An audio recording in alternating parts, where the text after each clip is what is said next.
मानुष जन्म दुर्लभम तत्त्वदर्शनम् दुर्लभा सजावस्था सद्गुरु कृपा विना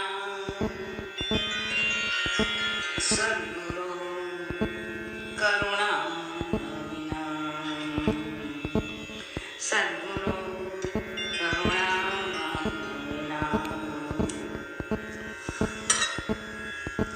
द्वारिका से सुरभि पूछती है, माता जी प्राण तत्व क्या है? वो मुझे समझना है, क्योंकि हमने आपकी दीक्षा ली, साधन भजन करते हैं, लेकिन प्राण तत्व क्या है वो समझ में नहीं आता है। तो दीक्षा से कुंडलिनी जागृत होती है, तो क्या कुंडलिनी शक्ति और प्राण शक्ति अलग है क्या? बेटा, आपका प्रश्न बिल्कुल वाजिब है। सुनो, अथर्व वेद में जो 4 वेद है, उसी में एक अथर्व वेद है। अथर्वा नाम का ऋषि ने ये संकलन किया है। उसी वेद में मंडल 1 में प्राण सूक्त नाम का एक सूक्त आता है, वो मैं बता रही हूँ।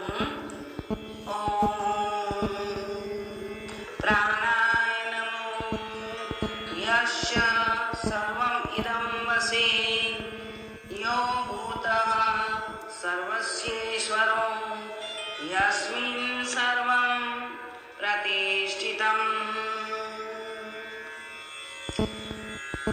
तो ये प्राण को मैं नमस्कार करता हूँ, अगर करती हूँ, इसलिए आगे ओम लगाया, क्योंकि ये प्राण के वश में जगत सर्व में सारा ब्रह्मांड है, सर्वभूत है, प्राणी मात्र। ईश्वर में भी वही प्राण संहित है। इन शॉर्ट, सर्वं प्रतिष्ठितम यस्मिन् प्राण, जो कुछ है अस्तित्व में वह प्राण में ही प्रतिष्ठित है। बिना प्राण उसी का अस्तित्व है ही नहीं। उसी का मैंने हिंदी बता दिया प्राण सूक्त का। बेटा, प्राणायाम प्राणवायु के बारे में आपको समझना है, तो प्राण शब्द का पहले अर्थ समझ लीजिए। भारत की सभी भाषाओं में प्राण शब्द का प्रयोग देखने में मिलता है। दुनिया की अन्य भाषाओं में यह शब्द या अपभ्रंश के रूप में भी मिलता नहीं है। इतना ही नहीं, कोई पर्याय भी प्राण के लिए मिलता नहीं।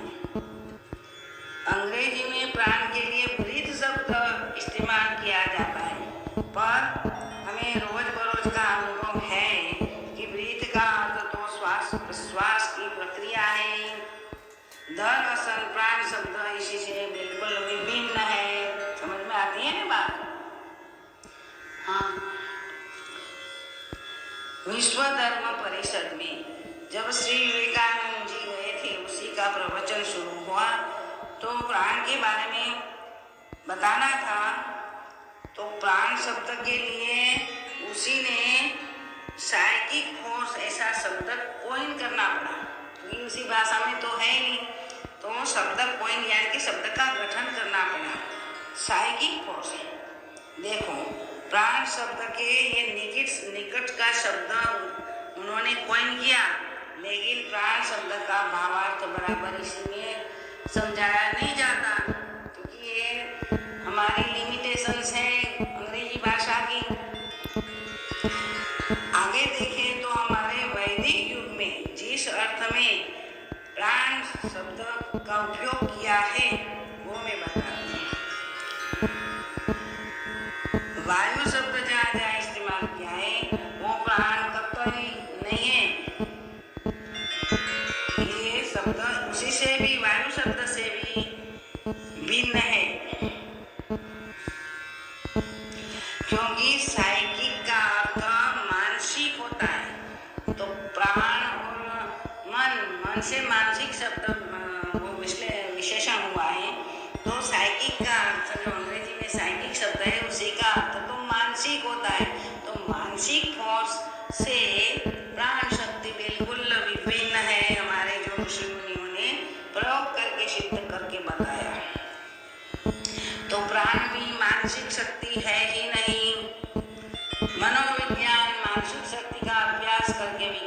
हमारे सामने आया है।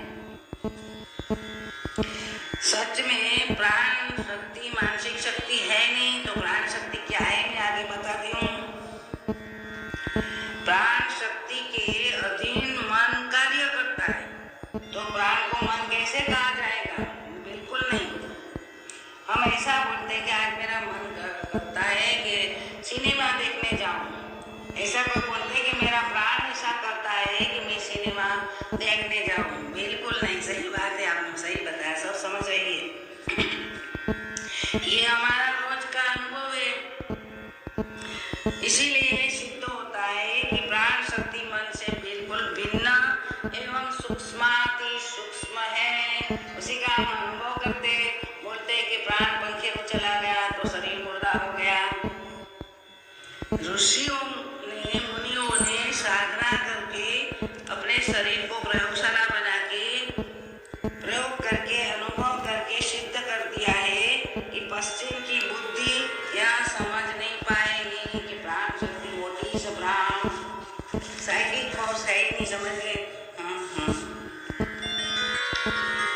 सो यह बुद्धि प्राण का यथार्थ अर्थ समझने में सक्षम है नहीं, अक्षम है।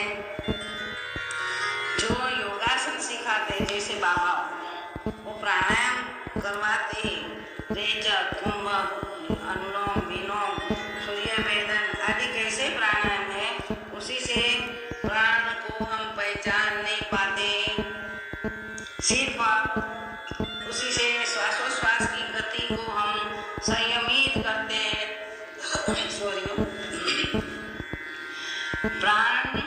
प्राणायाम से प्राण समझ में आता ही नहीं है। श्वास प्रश्वास की गति को नियम करके हम शारीरिक लाभ प्राप्त कर सकते हैं। लेकिन वैदिक साहित्य में कभी भी प्राण की जगह वायु शब्द का प्रयोग कभी कभी हुआ है, पर वे वायु प्राण है ही नहीं। प्राण के अर्थों में ही वायु शब्द का प्रयोग हुआ है, लेकिन वायु प्राणी ऐसा नहीं, क्योंकि प्राण के अर्थ में पर्याय के रूप में वो बातचीत की भाषा में वायु शब्द उल्लेख किया है, इस्तेमाल किया है। वायु तो क्या होता है? ऑक्सीजन है, कार्बन डाइऑक्साइड है, नाइट्रोजन है, हीलियम है, वही वायु है जिसको अंग्रेजी में गैस कहा है। यहाँ प्राण शब्द के अंतर्गत विद्युत की धाराएं भी सम्मिलित है, सन्निहित है। प्राण के साथ प्राण के अंदर विद्युत धाराएं भी है, वो हमारे ऋषि मुनियों ने आगे बताया। प्राणी फीलिंग आज लोग करते हैं, तथा प्राणवायु की धाराएं भी उसमें तरंग रूप से सूक्ष्म रूप से निहित है, वही प्राण है। क्योंकि जितनी भी व्याख्या करते करते थक जाता है, सिर्फ उसी का अनुभव होता है, तभी समझ में आता है कि प्राण कितना सूक्ष्मतर और सूक्ष्मतम है। सिर्फ उसकी अनुभूति बुद्धि और मन से नहीं होता, सिर्फ हमारा जो अस्तित्व है उसी में हम उसको फीलिंग कर सकते हैं, अनुभव कर सकते हैं। जैसे प्राण निकल गया तो शरीर मुर्दा हो जाता है, कोई भी प्राणी का प्राण निकल जाता है तो मुर्दा हो जाता है। जिंदा है तो हम उसको प्राणी बोलते हैं, क्योंकि प्राणात प्राणी, जिसमें प्राण है वही प्राणी है। पत्थर को हम प्राण नहीं कहेंगे, जड़ वस्तु को हम प्राण नहीं कहेंगे। देखो ये फोन है तो आप उसी को प्राण वाला प्राण युक्त प्राणी नहीं कहेंगे, क्योंकि उसमें इलेक्ट्रिसिटी है, प्राण की विद्युत नहीं है। हमारे वैदिक मुनियों ने कहा है कि महत तत्व यानी कि जब से सृष्टि उत्पन्न हुई ईश्वर की परमेश्वर की इच्छा से, तो पहले महत तत्व यानी कि सात्विक बुद्धि तत्व उत्पन्न हुआ। वो सात्विक बुद्धि तत्व एवं आकाश तत्व की स्पंदन क्रिया को वायु माना गया है, प्राण नहीं वायु माना गया। और इस स्पंदन का जो परिणाम है उसे अग्नि कहा जाता है। देखो घर्षण करेंगे तो अग्नि उत्पन्न होता है। अग्नि ऐसे प्रकट रूप में नहीं देखता तो, लेकिन हम हीट तो महसूस कर ही सकते हैं। नीचे की स्थिति में यह भी नियम लागू होता है, हमारे जो प्राणायाम आदि करते हैं उसमें गर्मी उत्पन्न होता है। देखो वायु है, नाइट्रोजन है, प्राण ऑक्सीजन है, उसको जमा देते हैं ना, तो कैसे जब ये प्राणी को वायु को हम जमा देते हैं तो जल बनने लगता है, जल रूप धारण कर लेता है, तब भी हीट तो उत्पन्न होता ही होता है। तो इस जमाने के लिए हम प्रेशर करते हैं तो हीट उत्पन्न होता है।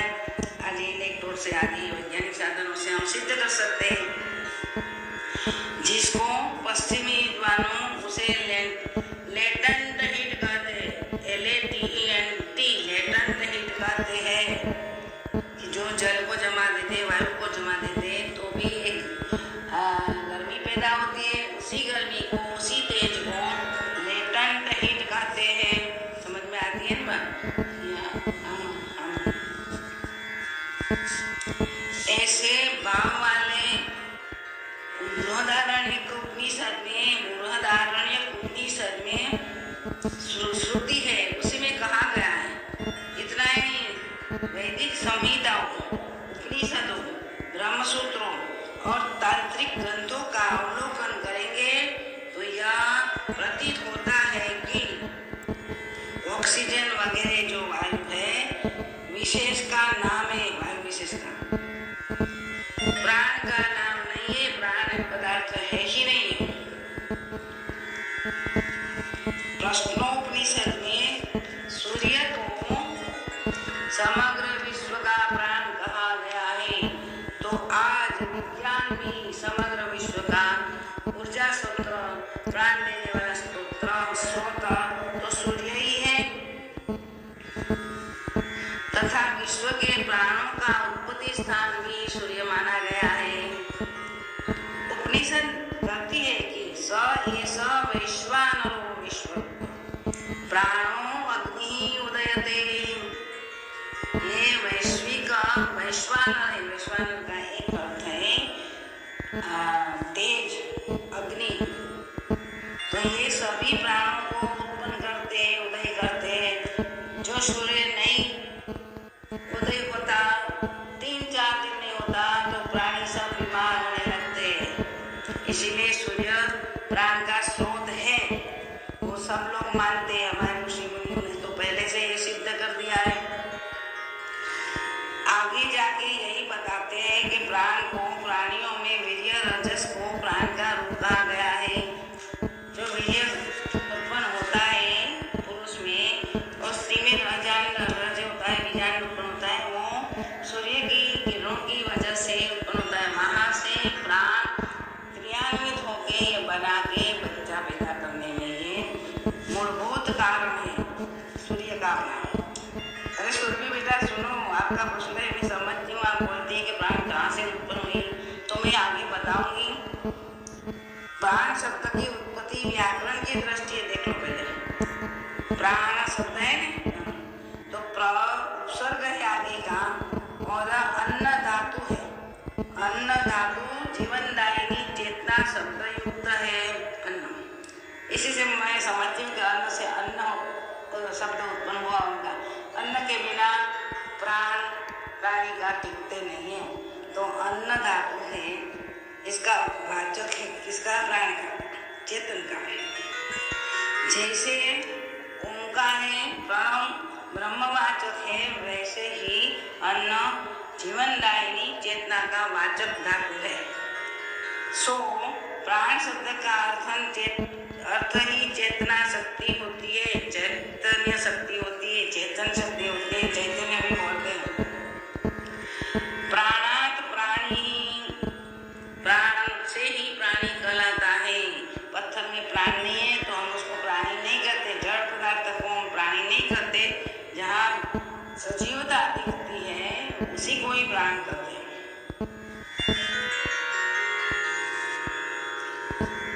इसलिए इन शॉर्ट प्राण का अर्थ जीवन कभी कहा जाता है।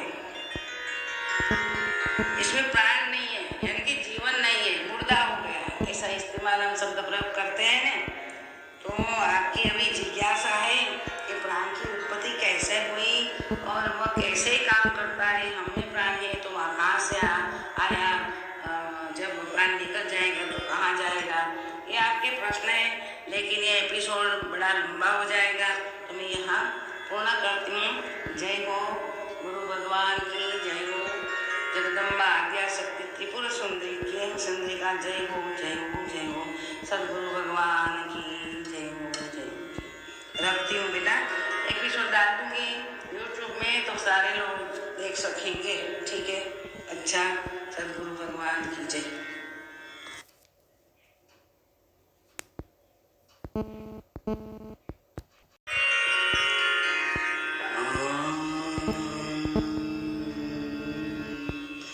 ब्रह्मणे नमः। सद्गुरु देवा नमः।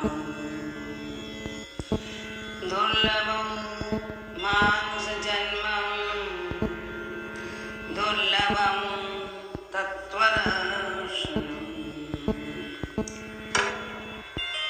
दुर्लभं